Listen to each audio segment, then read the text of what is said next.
عن عائشة رضي الله تعالى عنها قال كان رسول الله صلى الله عليه وسلم يدعو في الصلاة يقول اللهم إني أعوذ بك من عذاب القبر وأعوذ بك من فتنة المسيح الدجال وأعوذ بك من فتنة المحيا والممات اللهم إني أعوذ بك من المأثم والمغرم। হযরত আয়েশা রাদিয়াল্লাহু তাআলা আনহা বলেন যে আল্লাহর নবী যখন নামাজের মধ্যে থাকতেন, নামাজের মধ্যে উনি কি করতেন? দোয়া করতেন, বেশি বেশি দোয়া করতেন। কি দোয়া করতেন? নামাজ যখন শেষ হয়ে যেত, নামাজ শেষ হওয়ার পরে নামাজের জায়গায় বসে থেকে উনি দোয়া করতেন, আল্লাহুম্মা ইন্নী আউযু বিকা মিন আযাবিল কবর, হে আল্লাহ আপনি আমাকে কবরের আযাব থেকে কি করেন? বাঁচান। তো আল্লাহ নবী নামাজের পরে অনেক আমল আছে যেগুলিকে মাসনুন আমল বলে,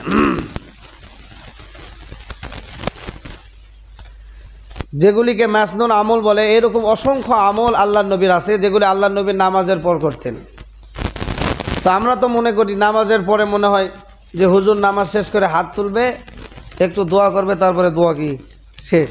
হ্যাঁ, এটাই আমরা মনে করি, কিন্তু মূলত তো এটা রসম। মানে ইমাম সাহেবও চিন্তা করে এখন যদি দোয়া না করি তাহলে তো চাকরি শেষ, বুঝলেন? এই জন্য হাত তোলাই লাগে। এই জন্যে আমিও দোয়া করি, 5 ওয়াক্ত নামাজ তো আমিও পড়াই, কিন্তু জোরে বলি না। কারণ নামাজের পরে হাত তুলে একত্রিতভাবে দোয়া করার চেয়ে উত্তম হচ্ছে যারা নামাজি তাদের নামাজের মধ্যে মানে ব্যাঘাত না ঘটানো, কথা বুঝেন নি? কারণ আমি যদি জোরে দোয়া করি, জুমার নামাজের একটা বিষয়, আর এমনি 5 ওয়াক্ত নামাজের একটা বিষয়, এলাকার নামাজের একটা বিষয়, বাস স্ট্যান্ড মসজিদের নামাজের আর একটা বিষয়। তাই আমি তো মানে 12 মাইল বাস স্ট্যান্ডে পড়ে, ওখানে এমনি নামাজেই কি হয়, মানুষ নামাজ পায় না, 1 রাকাত 2 রাকাত পায় না, তারা দেখা যায় না সালাম ফেরানো পরে দাঁড়িয়ে গেছে। আর এলাকার মসজিদে দেখা যায় অনেকে আসে, নামাজ সঠিক টাইমে আসেই পড়ে। তো আমি যদি এখন জোরে দোয়া করি তাহলে যারা নামাজ শেষ করে দাঁড়াইছে তারা নামাজের ভিতর মনোযোগী হবে না, আমার দোয়ার দিকে মনোযোগ হবে, দোয়ার দিকে মনোযোগ হবে। আর এটার দ্বারা ওই ব্যক্তির নামাজের ক্ষতি হলে এটার দায়ী আমাকে হওয়া লাগবে, আপনারা হবেন না, তো মুসল্লিরা হবে না। মুসল্লিরা কবে ইমাম সাহেব দোয়া করলো না, এই জন্য মন খুশি করার জন্য আমিও দোয়া করি, কিন্তু জোরে বলি না, খালি বলি আল্লাহুম্মা আমিন, তারপর চুপ থাকি, এরপরে বলি বিরহমাতিকা ইয়া আরহামার রাহিম। এটা হচ্ছে 5 ওয়াক্ত নামাজের আমার দোয়া। এটার উদ্দেশ্য যাতে মুসল্লি যারা নামাজ পায় নাই তাদের নামাজের ব্যাঘাত না ঘটে। কিন্তু এই মাসালা না জানার কারণে অসংখ্য বাস স্ট্যান্ড মসজিদ অনেক এলাকায় দেখবেন, আপনারা নামাজ পড়বেন, বাস স্ট্যান্ড মসজিদে বক্স লাগানো থাকে, এখন আরও বক্স আছে, বক্সের আওয়াজ প্রখর আওয়াজ হয়। এখন অনেকে দেখবেন নামাজের পর ইমাম সাহেব জোরে জোরে দোয়া করা শুরু করছে। তা আপনি যদি নামাজ না পান তা দেখবেন আপনার নামাজের পড়ার দোয়ার দিকে মন চলে যাবে, যাই যাবে না? তো এটা তো আপনার ওই দোয়ার চেয়ে আপনার নামাজের ক্ষতি বেশি হলো। দোয়া করা এটা সুন্নত একটা, এটা নামাজের কোনো অংশ না।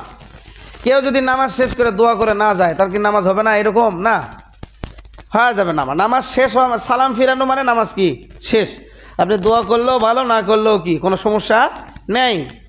কিন্তু আমার দোয়ার কারণে যদি একজন নামাজের ক্ষতি হয় তাহলে এটা জবাব দিয়ে আমাকে করতে হবে। যে এই জন্য নামাজের পরে আমি ওইভাবে জোরে দোয়া করি না। যে যাই হোক, তো আমরা তো রসম মনে করছি, আমার মেন উদ্দেশ্য ওটা না, আমরা তো রসম মনে করছি যে নামাজের পরে মনে হয় ইমাম সাহেব হাত তুলে যেটা দোয়া করছে ওটাই মনে হয় দোয়া, আর দোয়া নেই। এই জন্য অতটুকু দোয়া করেই নামাজ পড়ে সব ঘর মসজিদ থেকে বের হয়ে চলে যায়। আর বাকি যে দোয়া আছে, আমার ব্যক্তিগত দোয়া আছে, সেগুলি আর বলি না। ইমাম সাহেব তার রসম আদায় করার জন্য মুসল্লিদেরকে সাথে দোয়া করতে হবে, না হলে কিছু ঘাটতেরা মুসল্লি আছে কবে যে নামাজে হয়নি হুজুর। যেমন ভুলে একদিন আমি হঠাৎ করে নামাজে দোয়া না করে আমি দাঁড়িয়ে গেছি, এটা আমার মনে ছিল না, মানে নামাজের পর দোয়া না করে আমি দাঁড়িয়ে গেছি। তো মুসল্লিরা বসে আছে, আমি নামাজের নিয়ত করবো, এই দিকটা হুজুর হুজুর দোয়া হয়নি, তা আবার বসে আবার দোয়া করছি। এখন ওখানে তো আর ফেতনা করা যাবে না যে না হঠাৎ করে আজকে ভুলে আমি দাঁড়িয়ে গেছি, সমস্যা নেই, দোয়া না করলেও হবে, আপনার নামাজ পড়বে। এটা যদি বলি তো ওরা তো আর সুন্নত কী পড়বে, সুন্নতের ভিতরে আর গাদুর গুদুর শুরু করে দেবে যে হুজুর কী করলে আজকে নামাজই হয়নি, মনও খারাপ করলো। তো বাধ্য মন খারাপ করার দরকার নেই, আমি আবার বসে দোয়া করে দিছি, দিয়ে বলতে আবার ঠিক আছে, তারপরে সবাই সুন্নত পড়ছে। তো যাই হোক, আমরা মনে করি যে মনে হয় এটা একটা নামাজেরই কি অংশ। তো মূলত এটা তো নামাজের অংশ না, এটা আসলে করলেও হবে, না করলেও হবে, তবে আপনার আমল আপনাকে করতে হবে। ইমাম সাহেব দোয়া করলো কি, রব্বানা যালামনা আনফুসানা ওয়া ইল্লাম তাগফির লানা ওয়া তারহামনা লানাকুনান্না মিনাল খাসিরিন বিরহমাতিকা ইয়া আরহামার রাহিমিন, শেষ। আর কিছু বলছে? কিন্তু বাকি আপনার যে জিন্দগির অনেক প্রয়োজন আছে, এই দোয়া কে করবে? এইরকম দোয়া তো আল্লাহর নবী অসংখ্য হাদিসের মধ্যে বলে দিয়েছে, তোমরা এই দোয়া পড়ো, তোমরা এই দোয়া করো, তোমরা এই দোয়া করো। এই দোয়াগুলি কে করবে? এটা তো ইমাম সাহেব বলবে না। ইমাম সাহেব তো এক রব্বানা আতিনা আর রব্বানা জলামনা, দুই দোয়া করে দোয়া শেষ করে দিল। কিন্তু আপনার জিন্দগির আরও অসংখ্য দোয়া আছে, সেগুলি কে করবে? তো আমরা মনে করি, আবার অনেকে মনে করি যে ইমাম সাহেব বেরহমা দিয়ে টিকা ইয়া রহমান রহিমিন বলছে, তাহলে আমাকেও হাত মিলাতে হবে। না, এখানে ইত্তেবা নাই। ইত্তেবা কতটুক পর্যন্ত? সালাম ফিরানো পর্যন্ত। কতটুক পর্যন্ত? ইমামের ইত্তেবা করতে হবে তাকবীরে তাহারিমা থেকে সালাম ফিরানো পর্যন্ত। এ পর্যন্ত যদি আপনার কোনো কমতি হয়, যেমন আপনি আগেই রুকুতে চলে গেছেন, তাহলে আপনার নামাজ থাকবে না, ভেঙে যাবে, কারণ আপনি ইমামের ইক্তেদা করেন নাই। ইমাম যখন সালাম ফিরে দিবে তখন আপনার ইক্তেদা নেই। তো যাই হোক, আপনি যদি ইমাম সাহেব এখন দোয়া শুরু করছে, হ্যাঁ করছে, তারপর বেরহমাতে করছে, সমস্যা কি? আপনি আরও 5 মিনিট দোয়া করেন। এই দোয়া করলে কি আপনার দোয়া নষ্ট হবে? তা হবে না। বোঝেননি কথা? আমরা মনে করি ইমাম সাহেব বেরহমাতিকে ইয়া রহমান রহিম বলছে, তাহলে তো আমাকে হাত মুছাতে হবে, নাহলে তো দোয়া হবে না। এটা ভুল কথা। ইমাম সাহেব 5 মিনিট করে দোয়া শেষ করছে, উনি ওনার রসম পুরা করছে। এখন আপনার ব্যক্তিগত দোয়া আপনি আবার 5 মিনিট আরও করেন, আপনি আরও করতে থাকেন দোয়া, সমস্যা কি? আরও 10 মিনিট করেন, সমস্যা নেই তো। কথা বুঝেননি? কিন্তু আমরা মনে করি ওটাই দোয়া। আবার অনেকে মনে করি দোয়া শরীক না হলেও সমস্যা, এরকম কোনো জরুরি নয়। এই জন্য ইজতেমার ময়দানে নামাজের পরে বাধ্যতামূলকভাবে এরকম দোয়া হয় না। আপনারা যারা ইজতেমায় গেছেন দেখবেন যে নামাজের পরে কোনো দিনও কি হয় নাই, দোয়া হয় না। এটা কোনো জরুরি বিষয় না। আবার যে দোয়া করা যাবে না তাও না, মানে যারা বলে যে দোয়া করাই যাবে না এরাও মানে বেশি ঘাটতেরা, আবার যারা বলে যে দোয়া করতে হবে এরাও বেশি কি ঘাটতেরা, মাঝামাঝি। অর্থাৎ করলে ভালো, না করলে সমস্যা নেই। যার প্রয়োজন হবে তাই করবে, যার প্রয়োজন নেই সে নামাজ শেষ করে উঠে যেতে পারে, সমস্যা নেই। তাকে মানে জবরদস্তি করা যাবে না, এটা হচ্ছে যে মেন কথা। তো যাই হোক, তো আমাদের উদ্দেশ্য হচ্ছে যে নামাজের পরে আল্লাহর নবী যে সমস্ত দোয়াগুলি আমাদেরকে শিক্ষা দিয়েছেন, অসংখ্য হাদিসে অনেক দোয়া আছে, এই দোয়াগুলি আমাদেরকে কি করতে হবে? আমল করতে হবে, আমাদের জিন্দগির পরিবর্তনের কারণে। আমাদের মেন উদ্দেশ্য, আমার দোয়া আমাকে ঠিক রাখতে হবে। ইমাম সাহেব যদি বিসমিল্লাহিল্লাযী লা ইয়াদুররু মা ইসমিহি শাইউন ফিল আরদি ওয়ালা ফিস সামাই ওয়া হুয়াস সামিউল আলিম, এই দোয়া যদি ইমাম সাহেব পড়ে তো ইমাম সাহেবের ফায়দা হবে, আপনার হবে না। আর আপনি যদি পড়েন তো আপনার ফায়দা হবে। তারপরে নামাজ শেষে আল্লাহুম্মা আজিরনি মিনান নার, এটা যদি ইমাম সাহেব পড়ে ইমাম সাহেবের ফায়দা হবে, আর আপনি যদি পড়েন তো আপনার কি হবে? ফায়দা হবে। তো যত মাসনুন দোয়া আছে এগুলি ইমাম সাহেব পড়লে ইমাম সাহেবের ফায়দা, যদি আপনি না পড়েন তো আপনার ক্ষতি। তো এর মধ্যে আল্লাহর নবী এই একটি দোয়া, হযরত আয়েশা রাদিয়াল্লাহু তাআলা আনহা বলেন যে আল্লাহর নবী নামাজ শেষ করে এই দোয়া পড়তেন, আল্লাহুম্মা ইন্নী আউযু বিকা মিন আযাবিল কবর, হে আল্লাহ আপনি আমাকে কবরের আযাব থেকে বাঁচান, আপনি আমাকে কবরের আযাব থেকে বাঁচান। ওয়া আউযু বিকা মিন ফিতনাতিল মাসিহিদ দাজ্জাল। আচ্ছা বলেন তো, আল্লাহর নবী যে জামানায় ছিল সেই জামানায় দাজ্জাল আসবে? বলেন নাকি? আল্লাহর নবী বলে দিছে যে কিয়ামতের আগে দাজ্জাল আসবে, অথচ আল্লাহর নবী নিজে কি করতেছে? দাজ্জালের জন্য নিজে দোয়া করতেছে, আল্লাহ আপনি আমাকে দাজ্জালের ফিতনা থেকে বাঁচান। এটা দুইটা, এটা মেন উদ্দেশ্য হচ্ছে আল্লাহর নবী যা করবে এটা উম্মত শিখবে, যে আমি দোয়া করতেছি, অর্থ হচ্ছে আমার উম্মত যেন এভাবে কি করে? দোয়া করে। তো আউযু বিকা মিন ফিতনাতিল মাসিহিদ দাজ্জাল, তো আল্লাহর নবী বলে দিয়েছে যে কিয়ামতের আগে দাজ্জাল আসবে, তো আল্লাহর নবী নিজে আবার বলতেছে আল্লাহ আপনি আমাকে দাজ্জালের ফিতনা থেকে বাঁচান। তো আল্লাহর নবী বলে দিয়েছে কিয়ামতের আগে দাজ্জাল আসবে, তো আবার আল্লাহর নবী বলতেছে দাজ্জালের ফিতনা থেকে আমাকে বাঁচান। তার মানে এটা উদ্দেশ্য যে উম্মত যেন এইভাবে দোয়া করে করে ফিতনা থেকে কি হয়? নিজেকে বাঁচানোর জন্য আল্লাহ তাআলা কাছে দোয়া করে। ওয়া আউযু বিকা মিন ফিতনাতিল মাহইয়া ওয়াল মামাত, হে আল্লাহ আপনি আমার জিন্দেগির ফিতনা থেকে বাঁচান, জীবনের ফিতনা এবং মৃত্যুর ফিতনা, দুইটা ফিতনার কথা বলছে। এক নম্বর হইতেছে মাহইয়া, জীবিত ফিতনা, জীবনের ফিতনা, জিন্দেগির ফিতনা থেকে বাঁচান, ওয়াল মামাত এবং মৌতের ফিতনা থেকে বাঁচান, মৃত্যুর ফিতনা থেকে বাঁচান। আল্লাহুম্মা ইন্নী আউযু বিকা মিন মাসিমি ওয়াল মাগরাম, হে আল্লাহ আপনি আমাকে গুনার ফিতনা থেকে বাঁচান, যত প্রকার গুনাহ করার যে সমস্ত ফিতনা আছে, যেই ফিতনার মধ্যে পড়লে আমাকে গুনায় লিপ্ত হতে হবে, না গুনাহ না করলে উপায় নাই, হ্যাঁ আমাকে গুনাহ করতে হবে, যেই ফিতনার মধ্যে শরীক হলে আমাকে গুনাহ করতে হবে, এই সমস্ত গুনাহ হবে এইরকম ফিতনা থেকে আমাকে বাঁচান। ওয়াল মাগরাম এবং ঋণের ফিতনা, করজের ফিতনা। কিসের ফিতনা? করজের ফিতনা। ঋণগ্রস্ত হওয়া থেকে আপনি আমাকে বাঁচান, করজের ফিতনা থেকে আপনি আমাকে বাঁচান। তাহলে এখানে কয়টা দোয়া? এক নম্বর কবরের আযাবের দোয়া, কবরের আযাব থেকে বাঁচার জন্য আল্লাহ নবী দোয়া করলেন। এরপরে দাজ্জালের ফিতনা থেকে বাঁচার জন্য আল্লাহ নবী দোয়া করলেন। এরপরে জিন্দেগির ফিতনা থেকে বাঁচার জন্য আল্লাহ নবী দোয়া করলেন। এরপরে মৃত্যুর ফিতনা থেকে বাঁচার জন্য আল্লাহ নবী দোয়া করলেন। এরপরে আল্লাহুম্মা ইন্নী আউযু বিকা মিনাল মাআসিম, এবং গুনাহের ফিতনা, যে সমস্ত ফিতনায় গেলে আমার গুনাহ হবে, গুনায় আমাকে পড়তে হবে, গুনাহ করতে হবে, বাধ্য হয়ে যাব, এই সমস্ত ফিতনা থেকে আল্লাহ নবী বাঁচার জন্য দোয়া করলেন। ওয়াল মাগরাম, এবং ঋণগ্রস্ত হওয়ার জন্য, ঋণগ্রস্ত যেন আমি না হই, আমি যেন ঋণী না হই, আমার যেন করজ না থাকে, করজ মাথার উপর নিয়ে যেন আমার মৃত্যু না হয়, এই জন্য আল্লাহ নবী কী করলেন? দোয়া করলেন। এগুলি সবগুলি আমাদের জিন্দগিতে প্রয়োজন আছে না নাই? আর কবরের আযাব থেকে বাঁচা লাগবে না, লাগবে না? তারপরে মাসিহের দাজ্জালের ফিতনা কীরকম হবে ভয়াবহ, আমি আপনাদেরকে একটু হলেও শুনেছি, যদিও সামনে আলোচনায় আসবে দাজ্জালের ফিতনা সম্পর্কে। তো এই দাজ্জালের মারাত্মক ফিতনা, এটাতে এখানে যদি আমি পড়ে যাই তাহলে আমার ইমান টিকে থাকা সম্ভব? আমাদের মতোই, মানে বেলুনের মতো ইমান, একটু টিপ দিলে ফুটুসকে ফেটে যাবে, এরকম ইমানলে দাজ্জালের সামনে দাঁড়ানো সম্ভব না। তাহলে দাজ্জালের ফিতনা থেকে বাঁচার জন্য আমাদের দোয়া করে, এটা আবশ্যক, এটা একবারে জরুরি। এরপরে জিন্দেগির ফিতনা, জিন্দেগিতে জীবনের যত ফিতনা আছে। এখন প্রশ্ন হতে পারে জীবনের কি ফিতনা?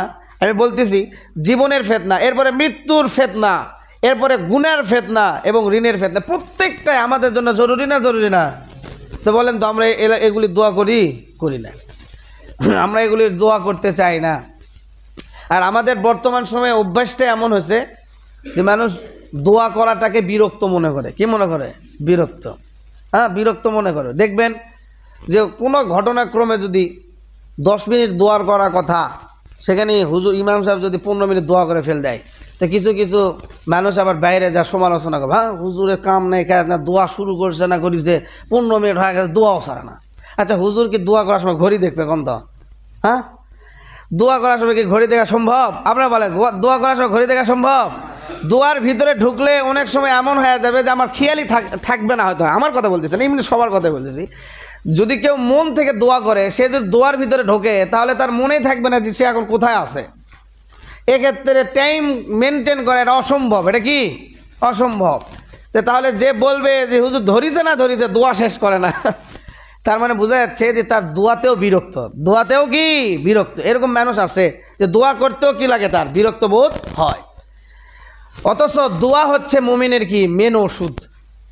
আসসালাহু আদ-দুআউ সালাহুল মুমিন, দোয়া হচ্ছে মুমিনের তরবারি, মুমিনের ওষুধ, মুমিনের তরবারি, অস্ত্র। দোয়ার মাধ্যমে শয়তান থেকে নিয়ে যত শত্রু আছে সব শত্রুকে পরাজিত করবে মুমিন। কিসের মাধ্যমে? দোয়ার মাধ্যমে।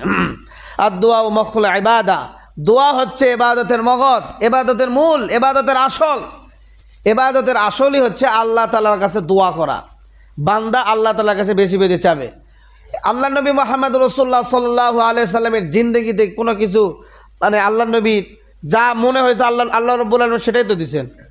তারপরে আল্লাহ নবী সব বিষয় নিয়ে আল্লাহ তাআলার কাছে দোয়া করছেন, বেশি বেশি কি করছেন? দোয়া করছেন।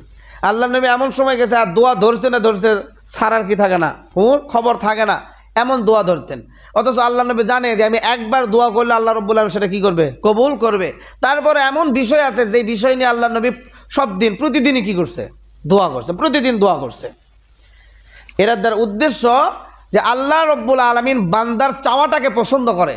তা আল্লাহ রাব্বুল আলামিন বান্দার চাওয়া পছন্দ করে। আল্লাহ রাব্বুল আলামিন চায় যে বান্দা আমার কাছে বারবার কি সওয়াল করুক, চাক। তো আল্লাহ নবী মুহাম্মদ রাসূলুল্লাহ সাল্লাল্লাহু আলাইহি ওয়াসাল্লাম এটা চান যে আমি যেন আল্লাহ রাব্বুল আলামিনের কাছে সবথেকে পছন্দের বান্দা হই, আমি যেন আল্লাহ তাআলার কাছে এত বেশি চাই যে আল্লাহ তাআলা আমার উপর খুশি হয়ে যায়। সুবহানাল্লাহ। কিন্তু আমরা চাইতে চাই, দোয়া করতে চাই না।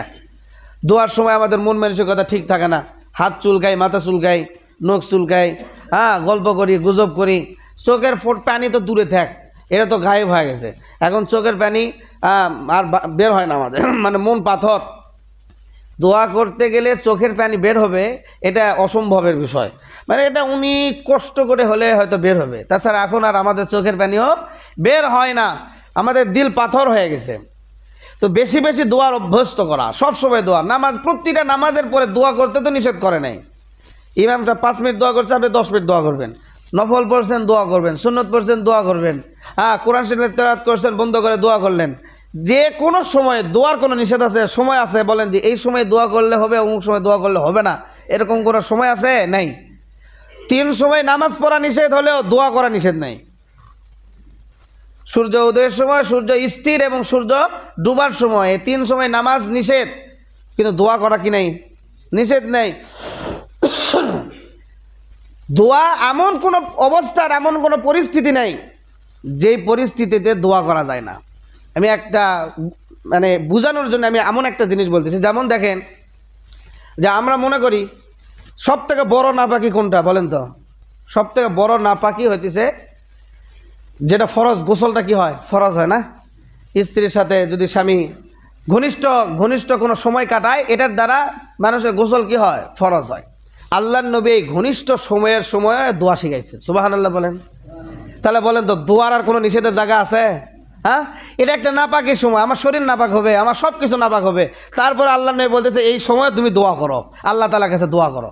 দেখেন, তার মানে বোঝা গেল যে যেটা সব থেকে বড় নাপাকি, যে নাপাকির কারণে আমার গোসল ফরজ হয়, সেই জায়গাতেও আল্লাহর নবী দোয়া শিখার দ্বারা বুঝে দিলেন যে দোয়ার কোনো সময় লাগে না, দোয়ার কোনো স্থান নেই, দোয়ার কোনো সময় নেই, দোয়ার কোনো অবস্থা নেই। আপনার শরীরে গোসল ফরজ হয়েছে, আপনি নাপাক, আপনি কোরআন তেলাওয়াত করতে পারবেন না, নামাজ পড়তে পারবেন না, কিছু করতে পারবেন না, কিন্তু দোয়া করতে পারবেন। আল্লাহু আকবার। আল্লাহ রাব্বুল আলামিন বলে, বান্দা শুধু মৃত্যু ছাড়া তুমি তোমার জিন্দেগিতে এমন কোনো সময় নাই যে সময়ে তুমি আমাকে স্মরণ করতে পারবে না, আমাকে তুমি ডাকতে পারবে না। সব সময় তুমি আমাকে ডাকতে পারবা, সর্ব অবস্থায় তুমি আমাকে ডাকতে পারবা, সর্বদাই আমি তোমার দিকে তাকিয়ে আছি, তো কখন তুমি আমাকে ডাকবা আর আমি তোমার ডাকে সাড়া দেবো। সুবহানাল্লাহ। কিন্তু বান্দা আমরা অলস, আমরা আল্লাহ তাআলার কাছে দোয়া করতে চাই না।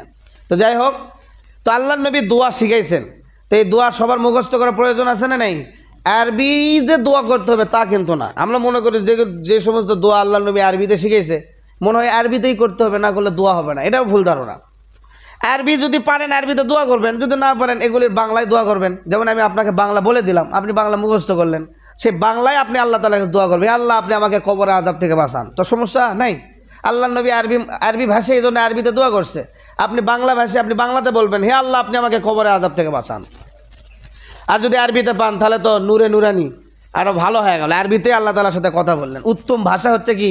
আরবি। আল্লাহ তাআলার কাছে সব ভাষাই সমান, তবে শ্রেষ্ঠ ভাষা আরবি। এই জন্য কোরআনকে আরবি ভাষায় কি করছে? নাজিল করছে। আল্লাহুম্মা ইন্নী আউযু বিকা মিন আযাবিল কবর, হে আল্লাহ আপনি আমাকে কবরের আযাব থেকে বাঁচান। সবাই বলেন, হে আল্লাহ আপনি আমাকে কবরের আযাব থেকে বাঁচান, মুখস্থ করেন। ওয়া আউযু বিকা মিন ফিতনাতিল মাসিহিদ দাজ্জাল, হে আল্লাহ আপনি আমাকে দাজ্জালের ফিতনা থেকে বাঁচান। ওয়া আউযু বিকা মিন ফিতনাতিল মাহইয়া ওয়াল মামাত, হে আল্লাহ আপনি আমাকে জিন্দেগির ফিতনা থেকে বাঁচান, ওয়াল মামাত এবং মৃত্যুর ফিতনা থেকে বাঁচান। আল্লাহুম্মা ইন্নী আউযু বিকা মিল মাসিম, হে আল্লাহ আপনি আমাকে সর্বপ্রকার গুনার ফিতনা থেকে বাঁচান। ওয়াল মাগরাম এবং ঋণের ফিতনা থেকে বাঁচান। কবরের আযাব সব থেকে ভয়ঙ্কর। কবরের আযাব সহ্য করা এটা কোনো মানুষের পক্ষে সম্ভব না, কোনো মানুষের পক্ষে কিনা সম্ভব না। আল্লাহর নবী সব থেকে উম্মতকে সতর্ক করছে কবরের আযাবের ব্যাপারে, যে কেউ যদি কবরের এই প্রথম ঘাটিতে যদি বেঁচে যায় তাহলে বাকি ঘাটি তার জন্য কি হয়ে যাবে? সহজ হয়ে যাবে। হযরত আবু বকর সিদ্দিক রাদিয়াল্লাহু তাআলা আনহু, যাকে আল্লাহ রাব্বুল আলামিন দুনিয়াতে জান্নাতের সার্টিফিকেট দিয়েছে, তিনিও কবরের পাশ দিয়ে গেলে হাউমাগে কান্না করতেন, যে অন্ধকার কবরে যেখানে আমাকে একা থাকতে হবে, আমি কিভাবে থাকবো, আমার অবস্থা কেমন হবে, আমি কি সওয়াল প্রশ্নের জবাব দিতে পারবো কিনা, আমার জন্য কবর প্রশস্ত হবে না সংকীর্ণ হবে, আমার জন্য জান্নাতের বাগিচা হবে না জাহান্নামের গর্ত হবে, এই নিয়ে সাহাবা একরাম সর্বদাই চিন্তিত থাকতেন এবং কবরের পাশ দিয়ে গেলে কান্নাকাটি করতেন। কিন্তু আমরা তো হতাশ, আমরা এখন কবরের লাশ ছুঁতেও হাসি, কবরের লাশ খাওয়ার সময় কি করি? হাসি। কবর খুঁড়ি আর সিগারেট খায়। হ্যাঁ, আবার মাঝে মাঝে এখন আবার নতুন স্টাইল নেমছে, কবর খুঁড়ে এদিকে মোবাইলত গান বাজায়, সময় কাটে না, এই জন্য কবর খুঁড়ে আর কি বাজায়? যারা কবর করে তারা মনে করতেছে এটা আমার কর্ম, এই জন্য মোবাইলে গান বাজা আর এদিকে কবর করে, মোবাইলে মুখে সিগারেট খাইতেছে আর মাটি খুঁড়তেছে। তার ভিতরে এহসাসই নাই যে একদিন আমার জন্য এইরকম কবর খনন করা হবে। এই এহসাসটা তার ভিতরে যদি থাকতো তাহলে কি সে কবরের ভিতর যায় সিগারেট খেত, মাল গাছ মারতো কবরের ভিতর যায়?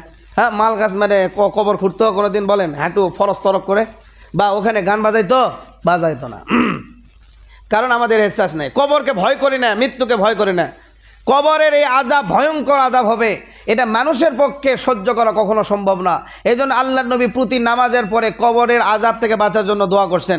আমাদেরও উচিত আমরা যে হালতেই থাকি না কেন সর্বদা কবরের আযাব থেকে বাঁচার জন্য আমাদের কি করতে হবে? দোয়া করতে হবে। হে আল্লাহ, আপনি আমাকে কবরের আযাব থেকে বাঁচান, কবরের আযাব থেকে বাঁচান। ওয়াউযু বিকা মিন ফিতনাতিল মাসিহিদ দাজ্জাল। যদিও কিয়ামত অনেক দেরি আছে, তারপরেও দাজ্জালের ফিতনা থেকে যেহেতু আল্লাহর নবী নিজে বাঁচার জন্য দোয়া করছে, তার মানে আমাদেরকে দোয়া করার দ্বারা আল্লাহ রাব্বুল আলামিন দাজ্জালের ফিতনা থেকে, দাজ্জাল যদি নাও আসে তারপর দাজ্জালের ফিতনার যেগুলি আশঙ্কাজনক সেগুলি থেকে হলেও আল্লাহ রাব্বুল আলামিন আমাদেরকে কী করবেন? বাঁচাবেন। এই জন্য দাজ্জালের ফিতনা থেকেও কী করতে হবে? আমাদেরকে বাঁচার জন্য দোয়া করতে হবে। ওয়াউযু বিকা মিন ফিতনাতিল মাহইয়া। জিন্দেগির ফিতনা। জিন্দেগির ফিতনা কি হুজুর? জিন্দেগির ফিতনা হচ্ছে বেশি দিন বাঁচার আকাঙ্ক্ষা, বেশি চাওয়া, বেশি পাওয়া, বেশি কিছু করার যে চিন্তা ভাবনা, যে চাওয়া, এটা আপনার জিন্দেগিতে গুনার একটা বড় কারণ। আপনার একটা বিল্ডিং আছে, আপনি যদি আপনার জিন্দেগিতে চাওয়া যদি আরও হয় যে আমার 2টা বিল্ডিং লাগবে, চুরি করে হোক, ডাকাতির করে হোক, ঘুষ খেয়ে হোক, সুদ খেয়ে হোক, যেভাবে হোক আমাকে আরও 2টা বিল্ডিং করতে হবে, তাহলে আপনি এই ফিতনা থেকে বাঁচতে পারবেন? পারবেন না। হ্যাঁ, আপনার যদি চাওয়া বেশি হয়, যাদের চাওয়া বেশি, চাহিদা বেশি, তাদের গুনাহ বেশি। হ্যাঁ, তাদের দেখবেন যে টাকা যেই দিকে আসো তারা কোনো কিছু করে না। আর যাদের চাওয়া পাওয়া কম তাদের অত কিছু গুনাহ হতেছে না। যারা অতি গরিব, দিন খাটে দিন খায়, দেখবেন যে এদের চাওয়া এই জন্য কম, বাবা আমি পারি না এই জন্য অত কিছু করি না, এই জন্য সে গুনার জিনিসও কিনতে পারে না, গুনাহও হয় না, টাকা নেই, এই জন্য গুনার জায়গায় যেতেও পারে না। আর যাদের চাওয়া বেশি তাদের গুনাহ বেশি। তো জিন্দেগিতে মানুষের চাওয়া বেশি, চাওয়া পূরণ করতে করতে মানুষ গুনাহ বেশি করে। এই জন্য আমাদের চাওয়া কমিয়ে দিতে হবে। এই জিন্দেগির সব থেকে বড় ফিতনা বলেন কি? বেশি বাঁচার চাওয়া। কি চাওয়া? বেশি বাঁচার চাওয়া এবং বেশি করার চাওয়া। আমল বেশি করতে না, দুনিয়াদারি বেশি করার চাওয়া। এটা হচ্ছে দুনিয়ার জিন্দেগির সব থেকে বড় ফিতনা, যে আমার দুনিয়ার চাহিদা বেশি হবে। আল্লাহ তাআলার কাছে দোয়া করবেন যে আল্লাহ আমার দুনিয়াবি চাহিদা কমে দেন, আখেরাতের চাহিদা বাড়িয়ে দেন। সবাই আমিন বলেন। আমাদের দুনিয়ার চাওয়াকে আল্লাহ তাআলা কমে দেখ, আখেরাতের চাওয়াকে বাড়িয়ে দেখ। ওয়াল মামাত। মৃত্যুর ফিতনা। মৃত্যুর ফিতনা বলতে মৃত্যু থেকে ভয়। আমরা মৃত্যু থেকে সবসময় ভয় করি, মরতে রাজি না, মরতে চাই না, কারণ মরলে যে আমাদের সমস্যা, হিসাব নিকাশ শুরু হয়ে যাবে। অথচ সাহাবা একরাম ওনারা সবসময় মৃত্যুর জন্য প্রস্তুত থাকতো। হক বাতিলের যখন দ্বন্দ্ব হতো তখন নিজেদের জীবন দিয়ে উৎসর্গ করে আল্লাহর রাস্তায় শহীদ হওয়ার জন্য সবসময় প্রস্তুত থাকতো। তো আমরা মৃত্যুর ভয় করি, মৃত্যু থেকে বাঁচতে চাই। মৃত্যুর কথা শুনলে আমাদের ভয় লাগে, স্মরণ করতে যাই, মৃত্যুর কথা বলেই মরণের কথা বাদ দিয়ে অন্য কথা হোক, ভয় লাগে। আমরা মৃত্যুর কথা বলতে চাই না। এবং মাসিম গুনার ফিতনা, যে সমস্ত ফিতনার কারণে আপনার গুনাহ হবে সেই সমস্ত ফিতনা থেকে আপনাকে বাঁচাতে হবে। এরকম অসংখ্য জিনিস আছে যেগুলি ফিতনা, ওখানে গেলে আপনার গুনাহ হবে। আপনার আত্মীয় স্বজনের বিয়ে, মানে বেটির বিয়া, বেটার বিয়া হবে, হ্যাঁ আপনাকে দাওয়াত খেতে যেতে হবে, দাওয়াত দিছে, কিন্তু বিয়ে বাড়ি গেলেই আপনার গুনাহ হবে। দেখি যে মানে নর্তকীদের নাচাইতেছে, অথবা জোরে জোরে গান বাদ্য করতেছে, অথবা হিজড়াদেরকে নিয়ে আসে নাচাইতেছে, অনুষ্ঠান করতেছে, বেপর্দা, বেহায়াপনা, বিভিন্ন জিনিস। তখন ফোন দিয়ে বললেন বাবা আমি ওখানে যাব না, তা আমি যেটা খুশি মনে দিতাম সেটা আমি তোমাকে দিয়ে দিলাম, কিন্তু আমি অনুষ্ঠানে যেতে পারবো না। তাহলে আপনি ওই ফিতনা থেকে কী করলেন? ওই ফিতনা থেকে বাঁচলেন, মানে ওই বিয়ে বাড়ির গুনাহ থেকে আপনি কী করলেন? বেঁচে গেলেন। আর যদি বিয়ে বাড়িতে যান, নিয়ত ভালো, কিন্তু আপনি গেলে যে আপনার গুনাহ হবেই। আপনি কি চোখে টেপ মারে থাকবেন? কানে কি তুলাতে থাকবেন? হ্যাঁ, নাকি আপনার বলে কানে যাবে তো গুনাহ হবে। ওয়াল মাগরিম, ঋণের ফিতনা, এটা মারাত্মক ফিতনা বর্তমান সময়ে। এমন কোনো ব্যক্তি এখন নাই যে পানের দোকান থেকে শুরু করে বড় কোনো জায়গা পর্যন্ত ঋণ নেই। কারো না কারো এই যুগে, বর্তমান যুগে যদি কারো ঋণ না থাকে, আমি বলি সে হচ্ছে এই দুনিয়ার বুকে সব থেকে বড় সুখী। এখন বুকে হাত দিয়ে বলেন যে আমার ঋণ নাই, তাহলে আমি বলবো যে আপনার কিছু থাক আর না থাক আপনি সব থেকে বড় সুখী। আপনার বাড়ি না থাক আপনি সুখী, আপনার গাড়ি না থাক আপনি সুখী, আপনার কিছু না থাক আপনি একবেলা ভাত খান কিন্তু আপনার কোনো ঋণ নাই, তো আপনি সুখী। আর আপনার সব আছে, 10তলা বিল্ডিং আছে, মাইক্রো আছে, গাড়ি আছে, সব আছে, 4টা করে বউ আছে, 20টা করে সন্তান থাক, কিন্তু আপনি ঋণী, তো আপনি দুনিয়ার বুকে সব থেকে অসুখী। এই জন্য আল্লাহ নবী আজ থেকে 1450 বছর আগে শিখে দেখেছে, বান্দা উম্মত তোমরা এই ঋণের ফিতনা থেকে বাঁচার জন্য আল্লাহ তাআলার কাছে দোয়া করো, যাতে তুমি জানো জিন্দেগিতে ঋণগ্রস্ত না হও। তো আমাদের অভ্যাসটা এমন হয়ে গেছে, সাধারণ কারণে আমরা ঋণ করাটাকে এখন কি করি, পছন্দ করে। মানে অল্প কিছু সময়, হয়তো কাজটা 2 দিন পর হবে, তো 2 দিন আগে কিভাবে হবে এই জন্য পারাপারি করে 2 দিন আগে হওয়ার জন্য আমরা এখন কি করি, ঋণ করি না? যে ভাই 4 দিন পরে টাকা পাবো, কিন্তু আমার টাকাটা আজকে খুবই দরকার, তাহলে কি করা যায়, তো চলো যা লোন তুলি, অথচ 4 দিন পরে টাকা পাবে, মন মানতেছে না, মানে তাড়াতাড়ি কাজটা হওয়া লাগবে, 2 দিন দেরি হবে, এটা সহ্য হচ্ছে না। তো আমরা এখন মানে কথাই কথায় ঋণগ্রস্ত, অথচ এটা মারাত্মক। আপনি মারা গেলেন সব মাফ হবে, কিন্তু ঋণ কি হবে না, মাফ হবে না। তাহলে এটা বড় ফিতনা না? বলেন তো, সব মাফ হবে কিন্তু ঋণ কি হবে না, মাফ হবে না। এই জন্য ঋণ মুক্ত হওয়ার একটা দোয়া আছে, আল্লাহুম্মা কফিনি বিহালালিকা আন হারামিকা ও আগনিনি বিফাদলিকা আম্মান সিওয়াক। আল্লাহ নবী বলে, যে ব্যক্তি এই দোয়া বেশি বেশি পড়বে, আল্লাহ রাব্বুল আলামিন তার ঋণ পরিশোধ করার ব্যবস্থা করে দেবে। সবাই বলে সুবহানাল্লাহ। এই জন্য দোয়াটাও মুখস্থ করে নেবেন। সবাই বলে, আল্লাহুম্মা কফিনি বিহালালিকা ওয়া আন হারামিকা ওয়া আগনিনি বিফাদলিকা আম্মান সিওয়াক। যদি এটা না বলতে পারেন কোনো অসুবিধা নেই, আপনার জবান তো আছে নাকি, আপনি আল্লাহর কাছে বেশি বেশি বলবেন, আল্লাহ আপনি আমাকে ঋণগ্রস্ত থেকে বাঁচান, ঋণ হওয়া থেকে বাঁচান, ঋণী হওয়া থেকে বাঁচান। এটা বলতে পারবেন না? এটা বেশি বেশি বলবেন। হে আল্লাহ, আমার যেন ঋণ না থাকে, মৃত্যুর সময় যেন আমার ঘাড়ে 1 টাকাও ঋণ না থাকে, আমার কেন কোনো ঋণ না হয়। আল্লাহ রাব্বুল আলামিন সবাইকে তৌফিক দান, সবাই না আমিন। তাহলে আমরা আজকে যে দোয়া শিখলাম, আল্লাহুম্মা ইন্নী, আমি বাংলাতে বলি যেহেতু আরবি শিখতে আপনাদের কষ্ট হবে। হে আল্লাহ, আপনি আমাকে কবরে আযাব থেকে বাঁচান। সবাই বলেন, হে আল্লাহ আপনি আমাকে কবরে আযাব থেকে বাঁচান। হে আল্লাহ আপনি আমাকে দাজ্জালের ফিতনা থেকে বাঁচান। হে আল্লাহ আপনি আমাকে জিন্দেগির ফিতনা থেকে বাঁচান। হে আল্লাহ আপনি আমাকে মৃত্যুর ফিতনা থেকে বাঁচান। হে আল্লাহ আপনি গুনার ফিতনা থেকে বাঁচান। হে আল্লাহ আপনি আমাকে ঋণের ফিতনা থেকে বাঁচান। এইভাবে আপনি প্রতি নামাজের পরে আপনি দোয়া করবেন। আল্লাহ রাব্বুল আলামিন আপনার দোয়া যদি একদিন জিন্দেগিতে কি করে, কবুল করে, তাহলে আপনার কি হয়ে যাবে, আল্লাহ রাব্বুল আলামিন আপনার জিন্দেগি থেকে এই সমস্ত ফিতনা থেকে কি করবে, বেঁচে দিবে। আর অনেক দোয়া আল্লাহর নবী শিখাইছে, তো সব দোয়ার মফহুম একটাই, এই জন্য আমি বাকি হাদিস আর বললাম না, সব দোয়ার মফহুম একটাই, এই জন্য একটাই। এর সাথে সাথে আপনারা আর যেটি দোয়া করবেন, দেখবেন আমি যখন দোয়া করি, আমি দোয়ার শেষে অনেক কিছু যুক্ত করি। আসলে ইমাম সাহেব যেগুলো দোয়া করে সেগুলো তো আপনাদেরকে বলে বলে শেখানো সম্ভব না, এগুলি খেয়াল করে করে নিজে শিখতে হয় যে হুজুর কি কি দোয়া করে। যার মধ্যে একটা দোয়া আছে, আল্লাহুম্মা ইন্নী আউযু বিকা মিন ফিতনাতিন নিসা, মেয়েদের ফিতনা। কারণ হযরত আদম আলাইহিস সালাম থেকে নিয়ে ঈসা আলাইহিস সালাম পর্যন্ত অধিকাংশ নবীরা যে ফিতনার মধ্যে সম্মুখীন হয়েছে সেটা হচ্ছে নারী ফিতনা। কি ফিতনা? হযরত আদম আলাইহিস সালাম জান্নাত থেকে আসে, ওটা কিন্তু মেয়ের ফিতনার কারণে। বর্তমান যুগে তো এই ফিতনাটা বেড়ে গেছে, অফিস আদালত ঘাটে সব জায়গায় খালি মেয়ে আর কি মেয়ে। কোন সময় আপনি মেয়ের ফিতনাত পড়ে যাবেন আপনি নিজেও জানেন না। এখানে ইমাম, আলিম, মৌলানা কেউ বাদ যাবে না।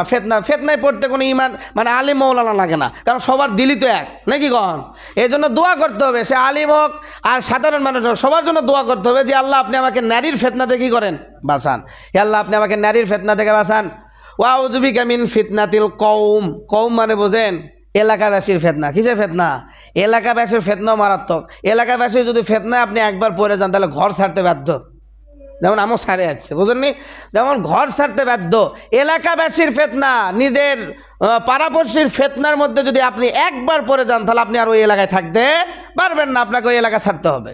এই জন্য আল্লাহর কাছে দোয়া করবেন, আল্লাহ এলাকার ফিতনা থেকে আপনি আমাকে বাঁচান। এরপরে সন্তানাদের ফিতনা তো আছে। যাই হোক, এইভাবে আপনি দোয়া করবেন। এবং অবশ্যই আমাদেরকে প্রত্যেক দোয়ায় 2টা জিনিস মনে রাখতে হবে।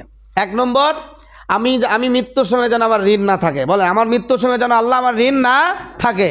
2 নম্বর, আমার মৃত্যু যেন ইমানের হালতে হয়। কিসের হালতে? ইমানের হালতে। এই 2টা দোয়া প্রতিটা দোয়ার শেষে থাকতে হবে। প্রতিটা দোয়ার শেষে আপনি যুক্ত করবেন, হে আল্লাহ আমার যেন ইমানের হালতে মৃত্যু হয় এবং আমার মৃত্যুর সময় যেন কোনো ঋণ না থাকে। যদি এই 2টা নিয়ে আপনি কবরে যেতে পারেন তাহলে আপনি সাকসেস। আপনার যদি ইমানের হালতে মৃত্যু হয় আর আপনার যদি ঋণ না থাকে তাহলে আপনি জান্নাতি। কথা বুঝেননি? আর যদি আপনার ইমানে হালতে কোরআন শরীফ পড়তে পড়তেও যদি মরণ হয় কিন্তু ঋণ যদি থাকে তাহলে আপনাকে ওটার জন্য জাহান্নাম খাটতেই হবে। এই জন্য 2 দোয়া আপনি শেষে করবেন। আল্লাহ রাব্বুল আলামিন আমাদের সবাইকে সমস্ত ফিতনা ফাসাদ থেকে বাঁচার তৌফিক দান। সবাই আমিন। ওয়া আখিরু দাওয়ানা আলহামদুলিল্লাহি রাব্বিল আলামিন।